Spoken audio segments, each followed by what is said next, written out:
You ask Tiger to solve. This deals with linear equations with one unknown. The final result is n equals 3/2. Let's solve it step by step. Group all constants on the right side of the equation. Add 6 to both sides.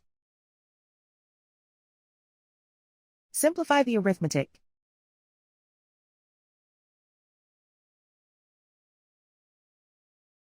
Isolate the n.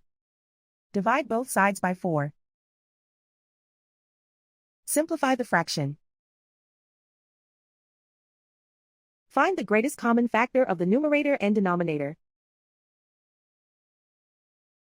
Factor out and cancel the greatest common factor.